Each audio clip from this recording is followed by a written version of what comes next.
moving on. But we kind of knew about this Ric Flair stuff. So Cody Rhodes. You think it's? Oh, go ahead.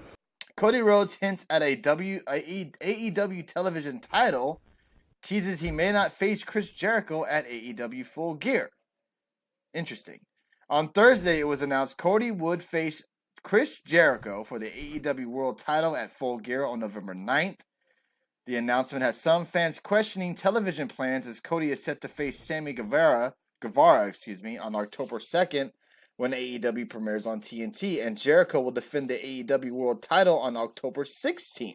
So he is defending the title before AEW Full Gear.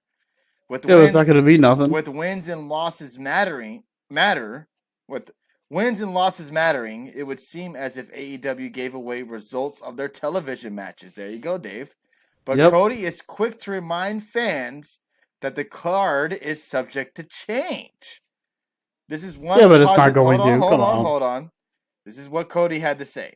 This is one of the positive uses of card subject to change, Cody told IGN. I'm coming off a win over Dusty, one of the best of all time, and coming off a win over Shawn Spears, who's an absolute stud. Those were two huge wins. So me going for the title makes all the sense in the world. But it may not end up being me versus Chris Jericho, because Chris Jericho still has a title defense before that in Philadelphia, and it may not be me if I take a loss to Sammy on the premiere episode. I think Chris Jericho is probably going to get through his first title defense, but if he doesn't, we're going to stick our word about win and loss records being a deciding factor. It's really about the data and who has the best record.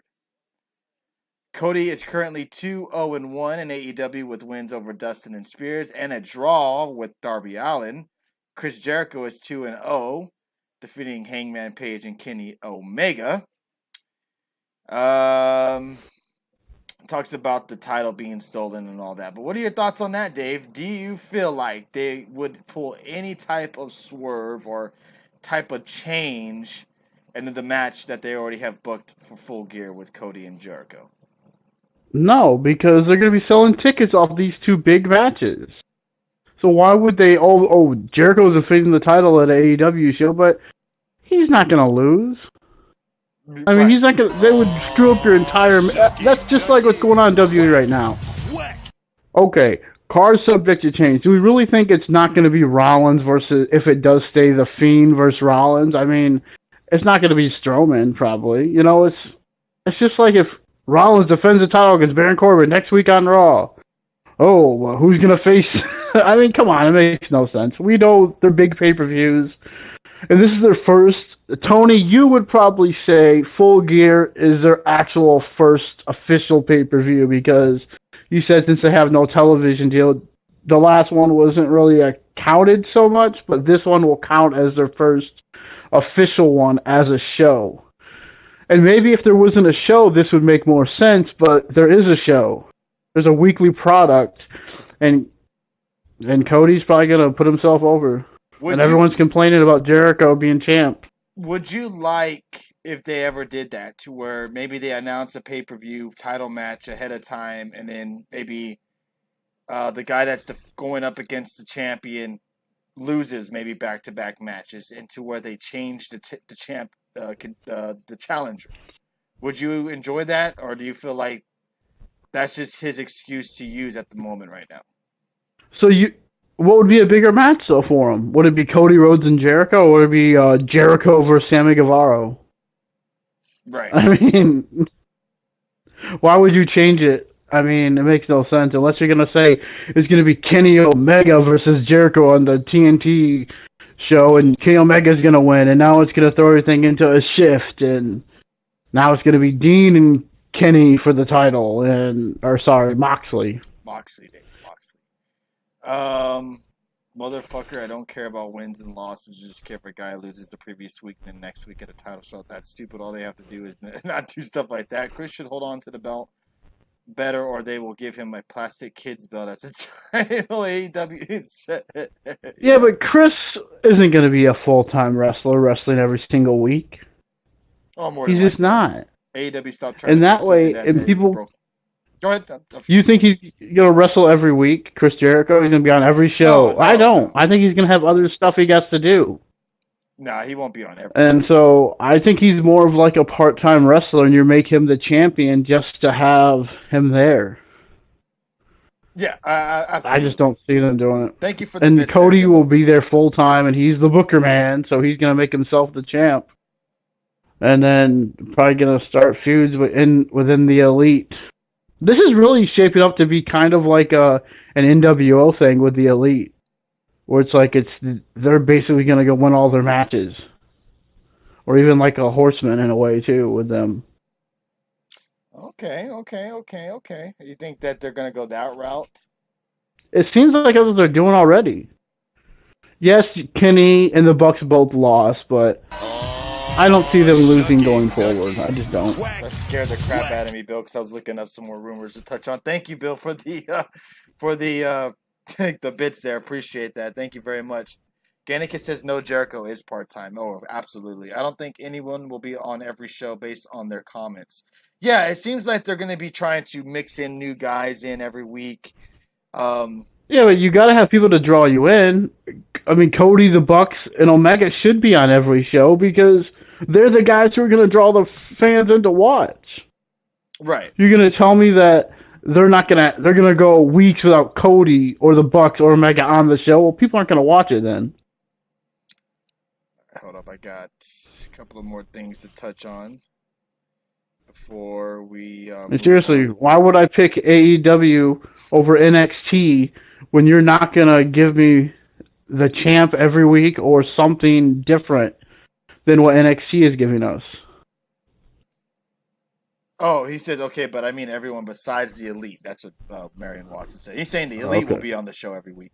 Again, thank Yeah, you, they need to Bill, be. for the bits there. Again, and thank you everybody for joining us tonight. Appreciate you guys taking time for maybe watching college football tonight and a crazy sports day. A lot of craziness in sports happened today. So we thank you Did guys for it? joining us. Appreciate everyone. You didn't hear about the craziest, Dave? What's the craziest? Antonio Brown, the situation there. You didn't hear about Oh, it? that. Oh, Yeah, I thought that's you meant. this Okay, crazy yeah. football stuff going on. So we appreciate you guys ending your night with us as always. Don't forget we'll be back live on Tuesday, going over SmackDown Live and Raw, two huge shows airing from Madison Square Garden. We'll have Stone Cold on Raw, Undertaker on SmackDown. We'll have a contract signing between Braun Strowman and Seth Rollins, with Stone Cold being the monitor or the host of the contract signing. We also have Rey Mysterio taking on Metalik. Am I saying it right? I think Grand so. Metalik. Grand Metalik. Thank you. Grand Metalik. Yeah, we have Sorry, Cedric Metalik. Alexander taking on AJ Styles. We also have the triple threat match for the semifinals of the King of the Ring. Winner goes on to the finals. We have Baron Corbin, Samoa Joe, and Ricochet. Yeah, the go home show. Is it the go home show? It is the go home show. It is. What else are they having on Raw? I know it's another. It's a stack. Oh, they Tag got match. Sasha Banks and Bailey taking on Charlotte Which and Becky I've decided to Lynch. sue the WWE as well for taking my idea They must for have been having that watching the match. show, Dave, and heard you talk about that and said we're gonna have to use that. So they're definitely. I see you guys WWE sneaking around and watching the show. So big Raw for a Monday night being in Monday Madison Square Garden and also going up against Monday Night Football. So Sheamus, we haven't seen on TV in quite some time, discussed on the Edge and Christian podcast about his current hiatus from the WWE due to neck issues. And talked about his YouTube workout. He says, that's how I've stayed relevant, just by changing the look a little bit as opposed to where I'm at now. I don't really know what the crack is. I'm still waiting. I'm just, again, enjoying my time. It's very hard for me to sit at home all the time, but that's why the channel has been a saving grace as well. It's kind of my passion away from the ring. And I've really enjoyed doing all these workouts. And again, everybody has been so generous. WWE superstars, men and women, also have been so generous with their time on the channel, but I don't really know what the story is as of right now. I'm still kind of in the dark about it, but I'm just training away like I'm trying to stay in the best shape I possibly can. because the channel is there. I'm working out all the time, but also because it is very important just to stay ready, just no matter what happens. So, I'm not sure when's the last time we've seen Sheamus wrestle on TV. But do you miss Sheamus, Dave? It's a great question. Look, I thought he was good. I mean, yeah, I guess I do kind of miss seeing him wrestle, but I really, as long as he's healthy and stays good, I mean, I guess it's good. But, I don't know. I mean, I like seeing the stuff he's doing on YouTube and stuff like that with other superstars joining in, but, yeah, I don't know if he's... See, with wrestling, it's funny because you see a guy not on TV, and it's like, okay, oh yeah, they haven't been on in a while. I don't know if I miss him, but I do miss watching him wrestle. Yeah, I'll be glad to see him wrestle again. But it's like, nah, I mean, not really. To me, it doesn't really stand out. Like, man, this show was good, but I could really use a Sheamus match. I mean, it just doesn't really stand out like that. Yes, Cesaro is getting shafted without him. I think we're in June for some reason. Do you guys think Matt Riddle is bulletproof like Randy Orton? Because half the stuff he's posting on Twitter would get other guys fired. I think WWE knows how much of a hit Matt Riddle is, and it would take something very drastic, for them to even think about releasing him. Because yeah, but he has no filter, man. He has no filter. No, I'm just saying Riddle has no filter. Yeah, but I also think he has something else that a lot of guys don't have. We always hear the story about that kind of it factor, and I think Riddle has that. That charisma about him that really separates him from a lot of people. He has a neck issue because that mohawk is so heavy. That's something I have now. How's it going? Who saw UFC 242? That shit was great. Khabib is a monster. Yeah, he's a monster, but he is boring to watch. I'm not saying that he's not a monster, but man, he is boring to watch. Marty Scurll news. Marty Scurll is set to become a free agent when his current contract expires in upcoming November, according to Sports Illustrated. Scurll has been with ROH since 2016 and currently holds the ROH six-man tag titles with PCO and Brody King. Scurll has been rumored to join AEW, but there is no doubt that WWE will make him an offer. Dave, where would you want to see Marty Scurll land? Either WWE or with AEW? It would seem obvious he would go to AEW, but anytime Sports Illustrated puts something out, I just laugh. Because they also had Miz as the Wrestler of the Year. So, sorry, Sports Illustrated has no credibility. All right, fair enough. I just thought it was an interesting article to read. Hold on, let me see. I think we all assume he's going to go join the Elite. You think so? But who knows? He might want to do his own thing. Everyone thinks he's going to go there. He might want to go do something else. Let's see if I can get this... Have we seen the promo? Oh, no, we have not. This is the first ever. So let me see if I can get this. Let me see if I can get this up on here real quick. Okay, here we go. I got it. Copy the good old copy and paste. And let me just make sure this is the Which right Ty says on the... Whoa. Okay, so let me post. This is the first ever premiere video or commercial for AEW on TNT. So we're going to watch it together, everybody. Let me post it up real quick. Sorry for this, guys. I didn't know that they had this out. Who here wants to bet on ROH? I can't believe it. Sophie opened up Gannick said he joins Undisputed Era. Oh, that would be interesting. Sorry you have to watch this ad, everybody, but here we go. How easy it was to You might as well. World premiere of AEW on TNT. At least the commercial. We broke all of the rules. We have the best performers in the world. Chris Jericho is AEW. You're challenging that next level athlete. I want a match that is awesome. All Elite Wrestling, a new league rises. October 2nd on TNT. Not gonna lie, I like the SmackDown one better, but not a bad premiere promo for AEW. But I do like the SmackDown's one better. Tony, let me ask you a question. Yes. What happens if AEW debuts and we wait for the ratings to come out and they're nowhere near what anyone expected? They're below what everyone expected. I mean, what happens then? Are they just considered it an epic fail if they don't do like big numbers on their first debut show? I mean, it depends on what you think. What you're like. Well, I rumors... wouldn't expect them to get 5 or 6 million viewers. Like, I think that's no, because I think I've seen somewhere where they said the expected number for them to do is like right around 800,000. Wow, really? That's what I seen. They could have been wrong. I was reading that somewhere. But if they don't get more than 2 million viewers, is that a fail to you? On their first show, I would say if they don't hit 2 million viewers, I would be absolutely shocked. Failure would be not hitting 1 million at all, in my eyes. If they don't hit 1 million at all, that would be a huge fail, and I would be worried if I was AEW. But if they don't hit higher than 2 million, I would be shocked. Yeah, I keep hearing everyone talk, like fans anyway, saying like somewhere between like 3 to 4 million viewers that they should get. No. I mean, the hype is real. The hype is real, and everybody, if I think just Mr. WE, I don't see them hitting 600K. Oh, wow, damn, shit. They'll be doing impact numbers. Damn.